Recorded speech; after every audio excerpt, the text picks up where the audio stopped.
У нас в селе Маржагар Нюрбинского района Республики Саха-Якутия живет заводчик якутских лаек, настоящий энтузиаст, профессионал своего дела, который вот уже на протяжении многих лет занимается по выведению и сохранению якутских охотничьих лаек Аял Николаевич Данилов.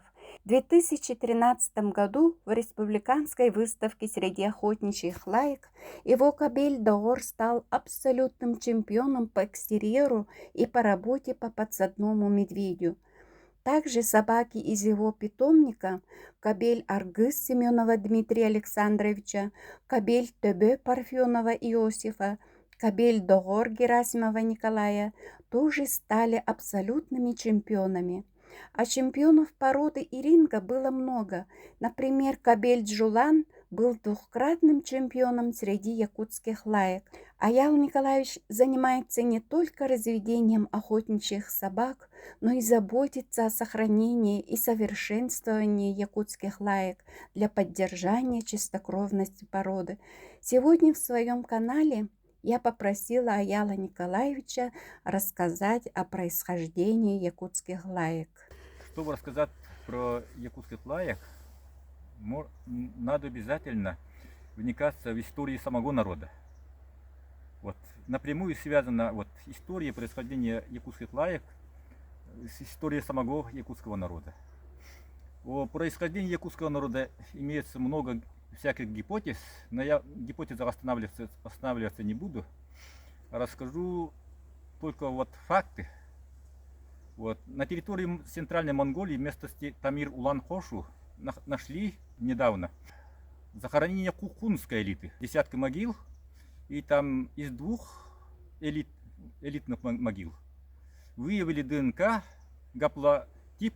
Гаплотип это, условно говоря, номер паспорта, а гаплогруппа это обложка паспорта. Это гаплотип, который совпадает с нашими предками, жившими в Центральной Якутии в 15-18 веке. Значит, наши предки являются хунну. А кто такие хунну? Многие, наверное, не знают. У них была империя. Они сделали первую кочевую империю, 2 век до нашей эры. И она распалась в 2 веке нашей эры, распалась. Всего 4 века существовала. И какая-то часть хунну откочевали на берегах Байкала. И некоторые части постепенно начали откочевать на территории Якутии. А вторая большая часть ушла на запад, и их западные европейцы назвали гуннами. Они изменили ход всей человеческой истории. Из-за них произошло великое переселение народов. Гуннам сама Великая Римская империя платила дань, представляете? А позднее готты, которые изгнали гунны, полностью завоевали Римскую империю. Такие были предки. Это доказано наукой абсолютно. Раньше всякие гипотезы, всякие были. Это сейчас уже все исчезает. А когда распалась эта гунская империя, распалась хунская империя, а не гунская. Гунны это появились на Европе в 4 веке нашей. Гунская империя распалась в 2 веке нашей эры, а в Якутии, в Аликминском районе, уже в 3 веке они жили. Нашли археологи, датировка точная, и в то время уже имели лошадей, коров. А в Центральной Якутии наши предки заселили по последним якутско-французским экспедиция работала, археологическая. Датировка 9 век могилы. Значит, уже были в 8 веке они в Центральной Якутии.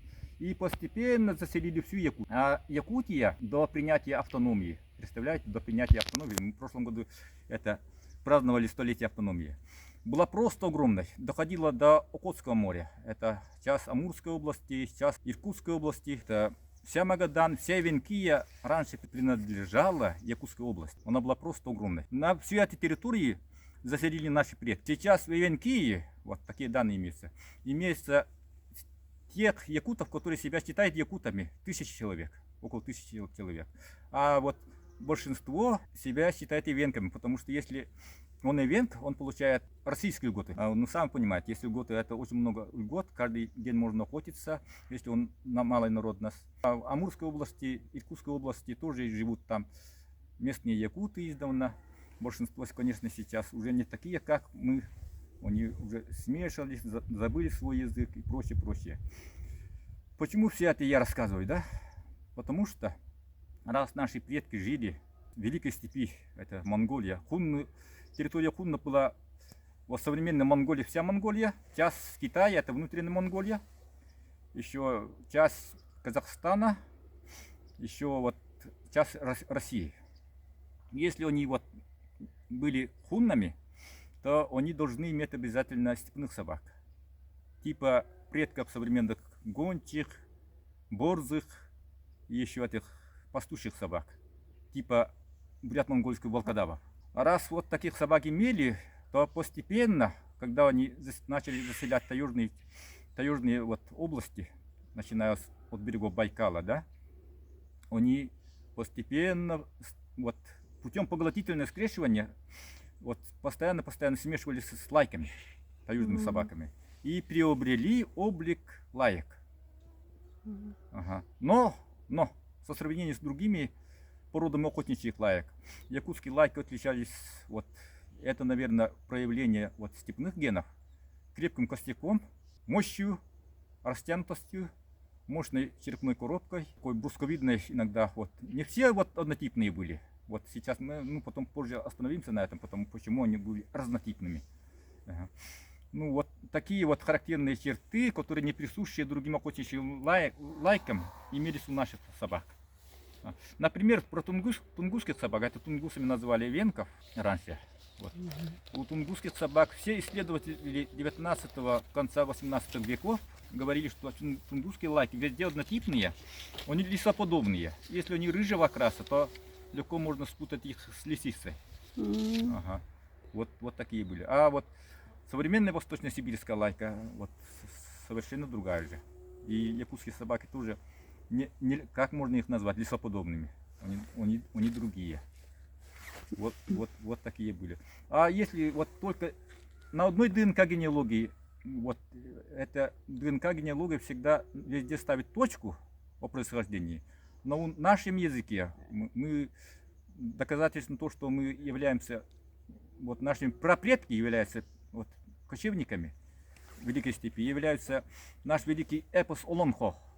В великом эпосе Олонхо очень много там тысячи, в нашем языке и эпосе верований можно найти тысячи вот данных про Великую степь. Например, мы знаем баранов, называем хой, верблюдов тебен, тигров, бабр, львов, кахай.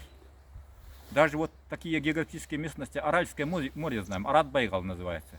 Каспийское море знаем, Откудулу-Байгал. Вот древний исследователь говорит, что нефть, наливаешь на воды Каспия, горела. Вот такое ощущение было, как будто море горит. Вот это такой эффект наши предки, оказывается, видели. А про хунну вот знаем только от китайских источников. Особенно, что, вернее сказать, историка китайского, Сыма Сян. Он писал, что хунну это поклоняются богу неба Тангара. Он по-русски пишет Тангра. А Тангра это сохранилось только у нас из всех народов. Это вера великих вот всех тюрко-монгольских кочевых народов, только кочевых народов тюрко-монгольского происхождения. Это вера, они все забыли, они приняли ислам и Будду, а у нас сохранился до сих пор в первозданном виде.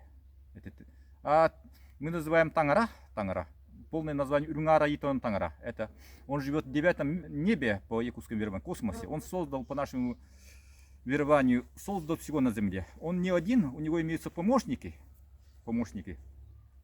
которые, вот, например, ведают судьбами лошадей, коров, богохоты, вот такие имеются у него помощники. Еще самое интересное, да, по нашему верованию, судьбами людей ведают такие боги, как Чингисхан, Бильгахан, Одунхан. Кто такой Чингисхан, наверняка все знают. А Бильгахан это очень известный такой тюркский каган. А тюркский каганат существовал 5-8 век нашей эры. Они завоевали тоже огромную территорию. Вся Евразийская степь когда-то принадлежала тюркам. А кто такой Одунхан? Одунхан это Моадун. По китайским этим записям Моадун это создатель Хунской империи. Вот только даже на этом вот доказывается, что наши предки являются протопредки, я вернее сказать, являются кочевниками. Вот споров не должно быть. Всякие гипотезы, прочее, вот, ну, это уже не то. Вот так. Но даже вот нашей генетике у современных якутов, митохондриальном ДНК, который передается только по материнской линии, не по мужской, а по материнской, 50% якутских генов тунгусо-манчжурская, 30% монгольская. Так что вот происхождение собак точно такое же, как наше происхождение. И степные собаки, еще раз повторяю, постепенно, это не вчера, а начиная с 3 века, постепенно смешивались с этими, вот, в первую очередь, тунгусскими лайками и приобрели нынешний облик. Но не только вот малое влияние, небольшое, наверное, влияние имело и другие народы жили в Якутии. Такие народы, как Хоро, это в центральной Якутии жили народ Хоро. А вот это якутские ученые говорят, что они являются это монгольским народом. Еще были такие народы, как туматы, по якутским легендам они были очень воинственный народ. Но вот мировая история пишет, что хоритуматы жили на берегах Байкала, они откочевали от монгольского нашествия. Они говорили, что как будто это один народ, а наши легенды говорят, что это два отдельных народа было. Еще был народ Харасагылы, в центральной Якутии жил. Это автохтонный, наверное, палеазиатский какой-то народ, который, ну, эти народы ассимилировались с самими якутами, исчезли, короче, до прихода русских уже их не, к приходу русских уже их не было. Еще вот в западной части Якутии жили такие народы, очень интересный народ жил в наших местах, где я вот живу. Рушиталиция Жирикинаи, это татуированным лисами народ был. Вот потомками этого народа являются жители Хаты в поселок от нас 50 километров. У них это 9-10 поколение, они происходят от этого народа. Вот интересно, да? Еще были народы маяты, а наши ученые говорят, что это маяты происходят от таких народов, как Нганасани, Кельты, ненцы, самодийский это народ, этнос. Всего 50 километров от нас есть озеро, которое называется Маят. И еще надо отметить, что до прихода русских юкагеров было очень много. Они были самым многочисленным народом Якутии. Да, они вот погибли от оспы, от 2 случаев они погибли. От оспы они участвовали на походе против чукчи, и чукчи угнали у них всех оленей. Они жили с большими стойбищами, и за 2 года все эти юкагеры погибли от голода. У всех этих народов наверняка были собаки свои. Так как вот все исследователи говорили, что столько народов в Сибири, столько и пород собак. И вот небольшое влияние они, наверное, вот сделали для наших собак. Лаек. Какое влияние имели якутские собаки на других лаек? В первую очередь, ну, на других лаек сказать это слишком много. На эвенкийских лаек влияние делали большое, скажем.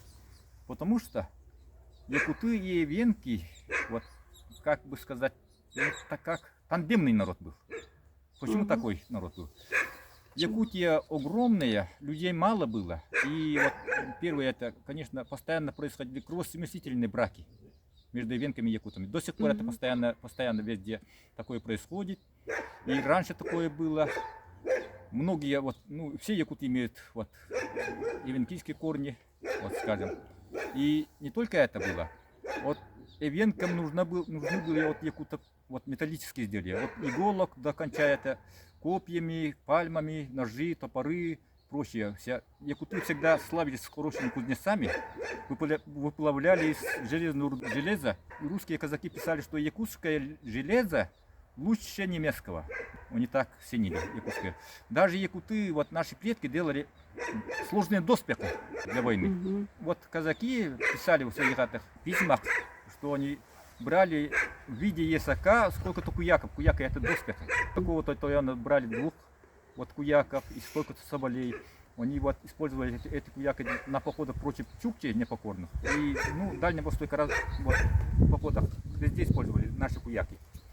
А вот еще от эвенков саха якутам нужно было в первую очередь пушнина.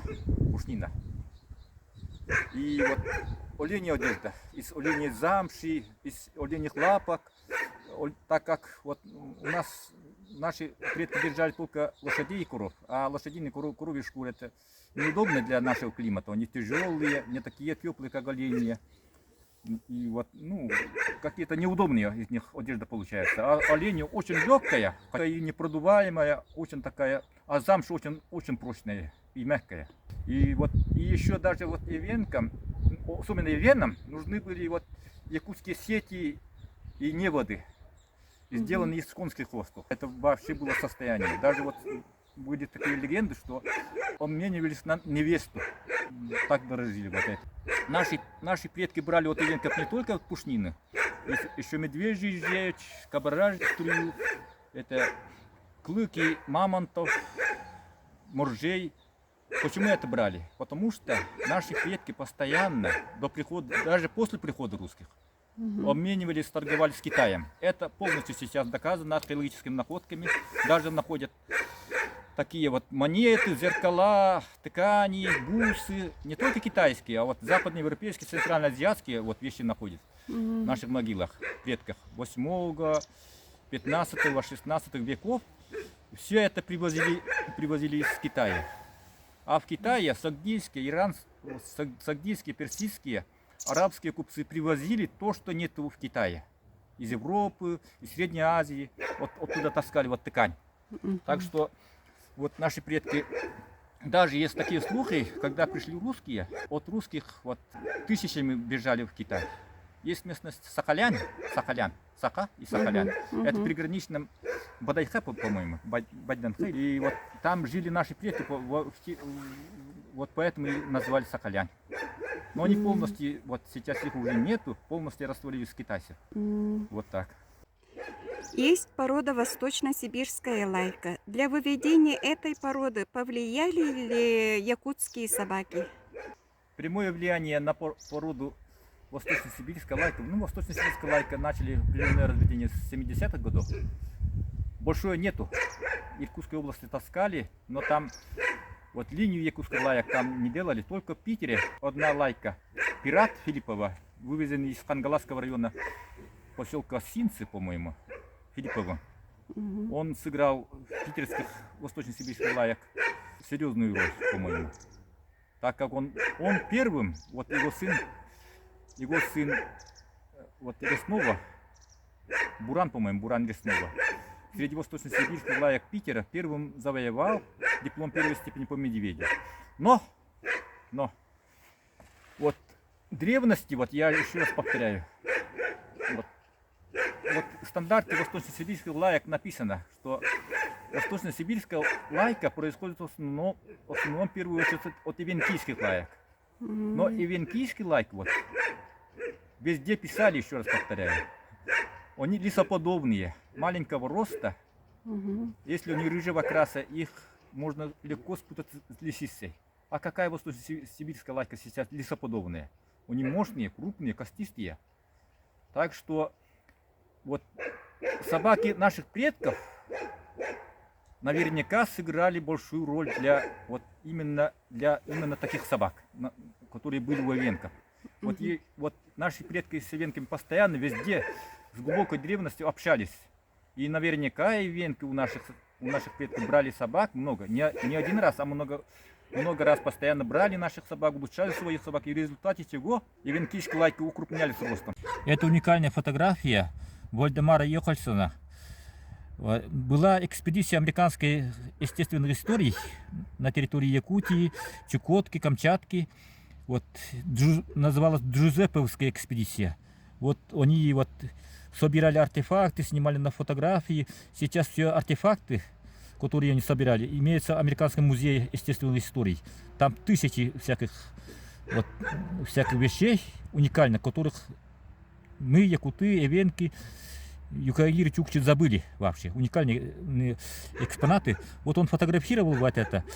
В Черептинском районе, местности Тутанхае, 1902 год.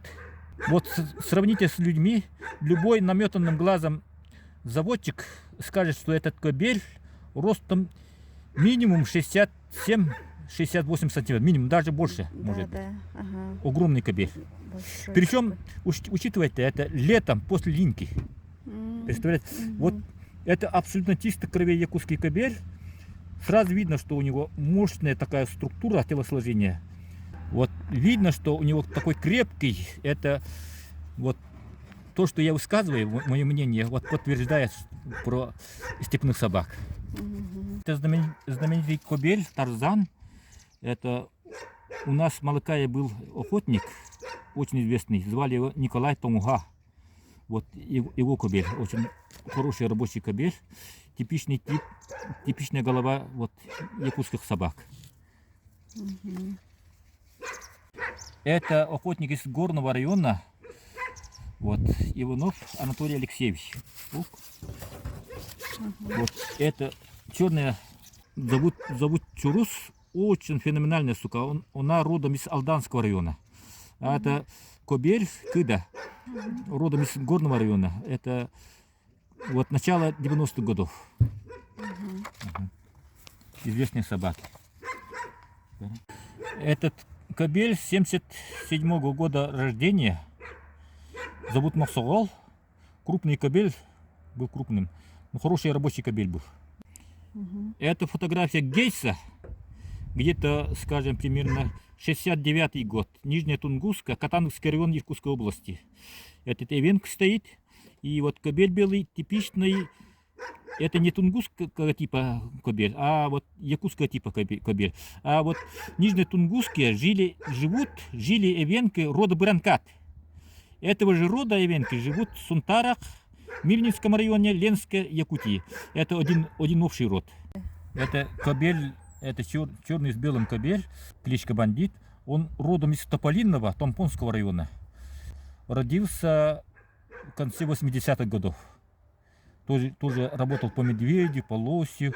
Очень такой жесткий кобель был. Типичный абориген чистой крови. Это видно особенно вот у собак Нижней Тунгусской, вот Иркутской области, у прибайкальских лаек. Еще вот есть такие факты. Вот такие факты. В Иркутской области, в Красноярском крае, даже в Бурятии очень много гидронимов и топонимов. Вот якутских гидронимов и топонимов. Это название озер, рек, местностей. Например, даже брать озеро Байкал. Байкал по-якутски Байгал, море. А на Байкале есть остров Олькон. Олькон это Улахан, по-якутски большой. Это самый большой остров. А на острове Олькон есть мыс Коргой. Коргой это чисто якутское слово спрячься. Где могут спрятаться? Только на острове. Ангара по-якутски Анкара, чисто якутское слово. И река Харги есть. Только ударение другое. Харгы. По-якутски. Харгы это стремнина по-якутски. Есть такие реки, как Ус-Илим. Илим это сеть рыболовная сеть. Ус-Кут, Кут это наливай. Ну река, вот какая-то река наливает где-то, наверное. Вот это, даже вот печально известный вот это года 4 или 5 назад наводнение было. Вместо Тулун. Тулун это по-якутски оторванный. Оторванный от чего-то. Вот. Ага. Еще вот всех есть такая речка Тутура. Тутура. Это тоже чисто якутское. Любой якут скажет вот это перевод. Култук тоже якутское название. Даже вот в всех кинологических справочниках имеется, что карамистый окрас у восточно-сибирских лаек происходит от села Карам, Казачьи-Ленского района Иркутской области. Карам это тоже якутское слово. Карам это березливый или каран.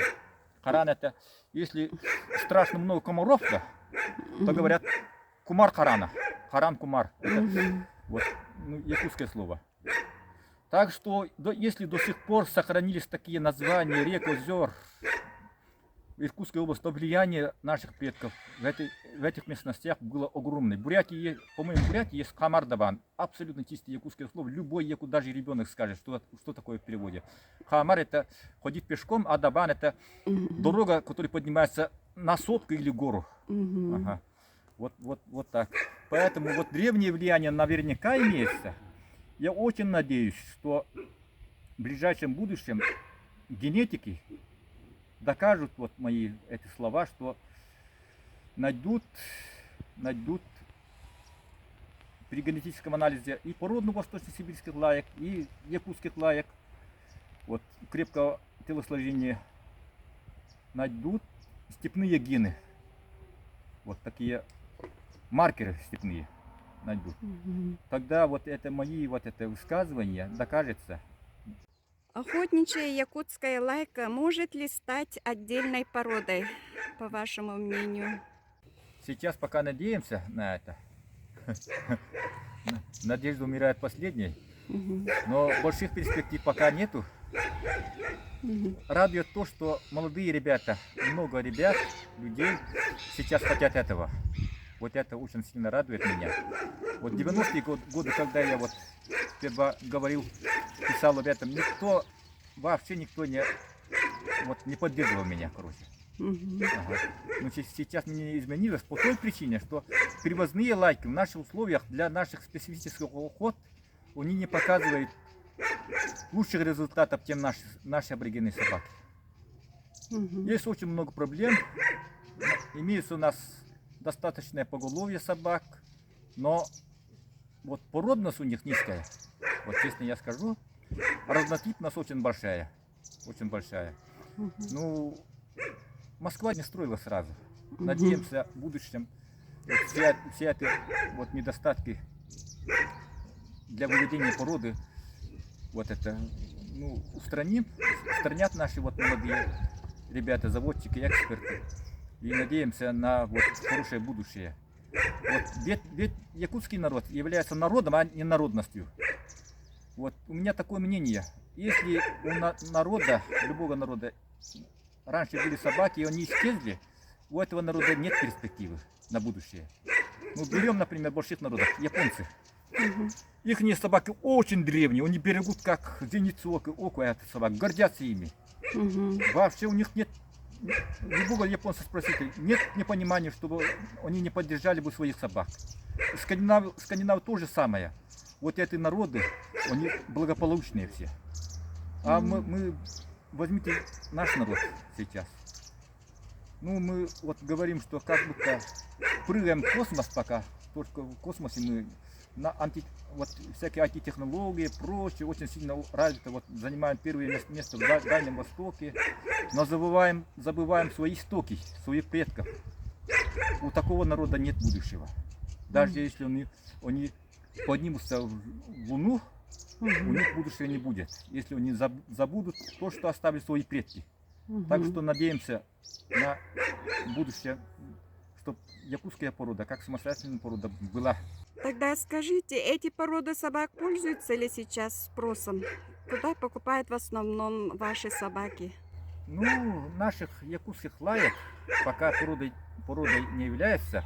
Мгм. Ага. Он пользуется огромным спросом самой Якутии. М. И вот эвенки, у меня был друг Арсентий Николаев, он был главой Тянского наследия Ликминского района. Вот эвенки Хабаровского края, Амурской области, по-моему, он общался с эвенками по всей России. И они брали у него вот якутских собак именно.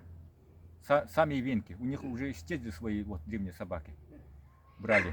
И вот охотники в Сибири берут наших собак. Сибирские охотники очень хвалят наших собак. Ну, наши собаки вот от природы не отделились. Они такие были, как 100 лет назад. У них физические данные такие же. Вот выносливые, вязкие, вот пояс хороший. Но рабочие, работают они как, начиная от уток, кончая вот копытными, крупными зверями. Так что спрос большой и будет всегда, я думаю. Даже вот заводские лайки, вот они, скажем, пусть меня простят заводчики, это вот западносибирские лайки, русско-европейские, карело-финские, очень породные, укультуренные собаки. И вот восточно-сибирские породные лайки тоже сейчас, они уже стали почти однотипными, карамистого окраса. Породные стали. И они, чем породнее становятся, они как вот больше оккультуривания происходит, они отделяются от природы, от исходных типов. Именно рабочие качества у них требуемые наших, именно в Якутии, имею в виду, может в Западной Сибири они хорошие, для наших охотников они не отвечают полностью. Так что наши собаки, пока наши охотники будут охотиться, всегда будут нужны. Вы, наверное, связь держите, общаетесь с охотниками, которые приобрели у вас щенки. Ну, обязательно, без этого как. Вот этим я пользуюсь для дальнейшего разведения своих собак. Если вот какой-то моих собак плохие щенки рождаются, такое бывает обязательно. Мгм. Методом проб и ошибок я все время так до сих пор работал и работаю. Я вот пытаюсь искоренять эти недостатки. И М. постоянно вот я общаюсь. Но бывают случаи, когда я не общаюсь. Вот, например, через какого-то человека не берут. И вот настоящего хозяина я не могу выяснить. Только в том случае вот я не общаюсь с ним. Ну, вот наш народ, вот особенно вот это люди средних лет и старшее поколение, у них такой есть менталитет. Они скрывают свои собак, когда они работают. М. Когда собаки вот стареют или вот погибают, ну Мгм. тогда начинают у меня просить. У тебя в каком-то году брал собаку, она такая хорошая была, сейчас мне нужна такая собака. Вот так вот я вот еще вот, если есть вот возможности, вот, которые я вот давал своим клиентам, возможность оттуда привезти здесь, я вот обычно всегда вязки делаю с хорошими собаками, моими же собаками, чтобы М. сохранить. Как я всех собак себе оставить не могу, тех, которые я оставил, они не всегда, не все отвечают, вот в всяких случаях могут исчезать, тогда и вот я от клиента беру и вот вязку делаю. Ну, собаки, если про талантов сказать, да, Мгм. ну, я не люблю хвастаться. Вот это не в моем менталитете. Я с малых лет охотник, а наши охотники, вот, люди скромные. Придерживаюсь вот такого же мнения. Только одно могу сказать. Люди берут у меня собак. Это о чем-то говорит, наверное. В заключение нашего разговора, что бы вы хотели пожелать молодым охотникам?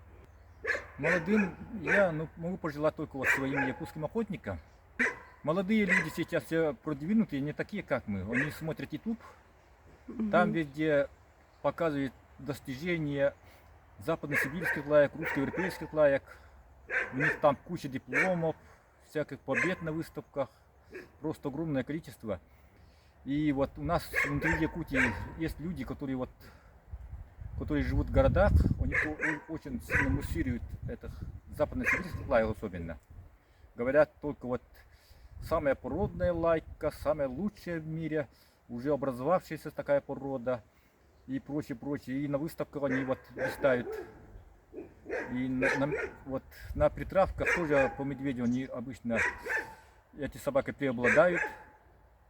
Пока наши собаки заходят, там аборигены якутские лайки, метки ставят, потихоньку ходят, начнут это гавкать, уже время заканчивается. Мгм. И молодые охотники вот сейчас верят, они уже времена прошли, когда вот они слушали стариков, да? Мгм. Они вот верят в то, что видят на ютубе и на выставках. И сейчас стала очень популярна западно-сибирская лайка самой Якутии. Мгм. Это, это, с одной стороны, хорошо, вроде бы, да? Люди вот заинтересованы собаками. Мгм. Но вот для популяризации наших якутских лаек это негативно отражается. Да. Вот они щенков этих собак отдают в деревнях, прочих, там до сих пор культуру разведения собак нету, смешивают всякими там. То, что осталось, например, вот мне один хорошо знакомый говорит, что эвены, кочующие эвены, держали до 2000 лет, 2000-х, нулевых, они держали своих аборигенных собак, линию, которая у них сохранилась от своих предков. И они просили у городских охотников молодых, к ним приходили охотиться на снежных барана, прочее вот это. Вот городские охотники просили сук, чтобы вот это обновить кровь. А эти ребята таскали им западно-сибирских лаек. И все. То, что держали их тысячелетиями, исчезало мгновенно. Вот Мгм. этого не надо допустить, ребята. Не надо смешивать чужой кровью. Какая бы ни была породная западно-сибирская лайка, если его вот смешивать с нашими собаками, то и наша собака исчезает, и западно-сибирская. Вот этого я хочу сказать. И вот охотники, вот молодые охотники стали охотиться верхом на лошади, пешком. Обычно они квадроциклы, бураны, всякие там, ну, техника хорошо ходят, пускают своих собак на зверя, которого не видели. И на таких охотах невозможно выявить, какая собака лучше. Пожалуйста, свои традиции, соблюдайте традиции своих предков. Надо охотиться пешком или верхом на лошади. Вот что я могу сказать. Например, добыча даже одного сакатова за осень верхом на лошади с собакой, она дает намного больше ощущений, таких положительных ощущений, чем охота вот это применением техники. Вот после этой охоты, да, зимой, даже вот видишь свои собаки, которые вот тебе вот поставила, ну скажем, лося, поглаживаешь, кормишь, вот это даже дает такое удовольствие. Вот это надо понимать, ребят. Большое спасибо вам, Аял Николаевич. Всего вам доброго и до встречи.